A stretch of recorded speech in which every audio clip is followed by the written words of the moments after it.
Imagine taking a dream job overseas, and when you arrive, you get your passport seized, you see guards with rifles, and you have to work 18-hour shifts just to scam people. And if you don't hit targets, or if you're disobedient, you get tortured. This was daily life for thousands trapped by the Ming family in northern Myanmar. Our story begins in Kokkan, a Chinese-speaking enclave on the Myanmar-China border. Its capital, Lok Kai, became notorious for casinos, drugs, and eventually online scams. Weak central control and ethnic militias turned it into fertile ground for organized crime. And here, 4 powerful clans dominated: the Liu clan, the Bai clan, the Wei clan, and the Ming clan. And by 2015, the Ming family was running one of the most feared criminal syndicates in Southeast Asia. The Mings specialized in what's called pig butchering scams. The victims, often Chinese, were lured into online romances or fake investments, and once they sent money, it disappeared into the Mings networks. And the UN estimates that tens of thousands were trafficked into these scam parks within Myanmar. Inside the compounds, trafficked workers were beaten, shocked, even killed if they refused quotas, and many victims were sold between syndicates for up to $20,000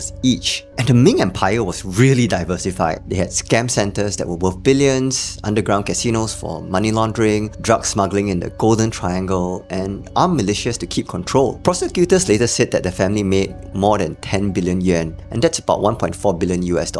And the patriarch, Ming Xiechang, died in 2023 after reportedly shooting himself during arrest. Leadership then passed to his son, Ming Guoping, and his granddaughter, Ming Zhenzhen, soon to be known as the Mafia Princess. Court records cite at least 10 murders, with some reports suggesting more. Workers who tried to escape were executed, and survivors recalled being tortured with electricity or waterboarding, and women were forced into prostitution. The UN called these compounds modern-day slave factories. So who brought the Ming Empire down? It wasn't just China, it was the Three Brotherhood Alliance. This was a coalition of 3 ethnic armed groups in Myanmar: the MNDAA, which is Myanmar's National Democratic Alliance Army, largely Kokang Chinese fighting for control of their homeland; the TNLA, which is the Tang National Liberation Army, representing the Tang communities in northern Shan State; and the AA, which is the Arakan Army, based in the Rakhine State in western Myanmar. They officially united in 2019 to resist the Myanmar military and coordinate offensives, and in 2023,